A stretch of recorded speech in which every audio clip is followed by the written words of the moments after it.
영상에서 엄청난 동기부여를 받고 잠이 들면 다음날 다시 똑같은 일상으로 돌아가고 맙니다. 이렇게 동기는 급격히 높아졌다가 또 어떤 때는 한없이 낮아지죠. 안녕하세요. 일상의 최적화 도구를 찾는 여정 미라클 노마드입니다. 팀 회의를 할 때마다 몇몇 팀원들이 매번 회의에 늦는다면 어떻게 하시겠습니까? 만약 지각한 팀원에게 화를 내거나 페널티를 준다면 이건 하수의 방법입니다. 첫 번째 이유는 실제로 리더가 원하는 것은 팀원들이 지각하지 않는 것이지 그들의 기분을 상하게 하는 것은 아니기 때문이죠. 그리고 두 번째 이유는 그것은 습관의 동기를 해결하려고 하는 실수를 범하고 있기 때문입니다. 스탠퍼드 대학교 행동설계연구소 소장인 BJ 포그는 그의 책 습관의 디테일에서 이렇게 말합니다. 지금 이 순간부터 내탄하기를 그만둬야 한다. 습관을 바꾸지 못한 건 당신의 의지력이 부족해서가 아니다. 행동 설계가 잘못되었을 뿐이다.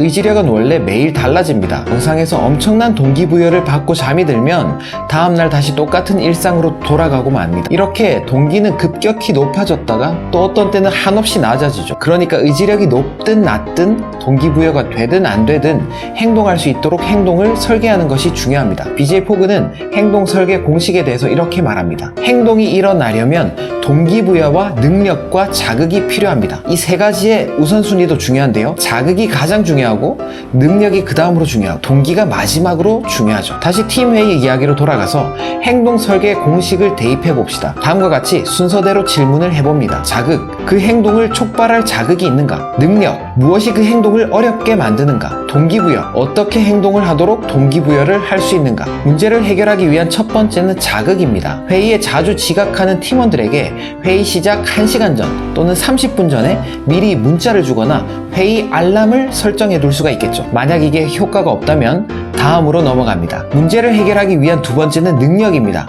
행동을 더 쉽게 만드는 것이죠. 업무가 집중적으로 많은 시간에 회의 시간이 잡혀 있을 수 있죠. 그러면 회의 시간을 변경할 수 있겠죠. 동기부여는 행동 설계의 마지막 수단입니다. 많은 사람들이 동기부여에 먼저 집중해야 한다고 생각하는 것과 다르게 말이죠. 행동 설계의 자극을 이용하려면 어떻게 하면 될까요? 일상 속에서 당신이 이미 하고 있는 행동의 새로운 습관을 연결하면 됩니다. 저자는 팔굽혀펴기 습관을 만들기 위해서 화장실에 가는 것을 앵커로 설계했는데요. 화장실을 다녀올 때마다 팔굽혀펴기를 2개씩 했다고 합니다. 어렵지 않았던 만큼 금방 습관이 됐고 나중에는 50회 이상을 하게 됐죠.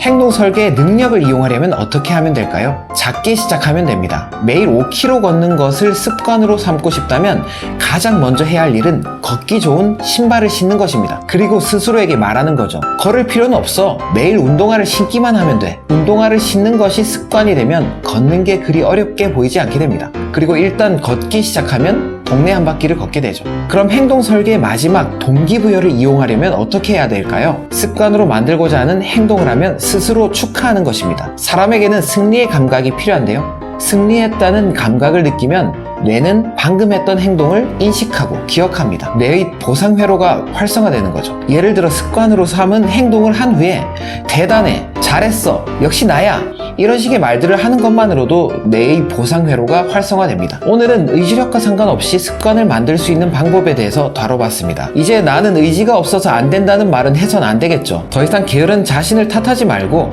행동 설계 방법을 활용해보세요. 영상 도움이 되셨다면 구독과 좋아요 부탁드리고요. 영상 봐주셔서 감사합니다. 내일 또 올게요.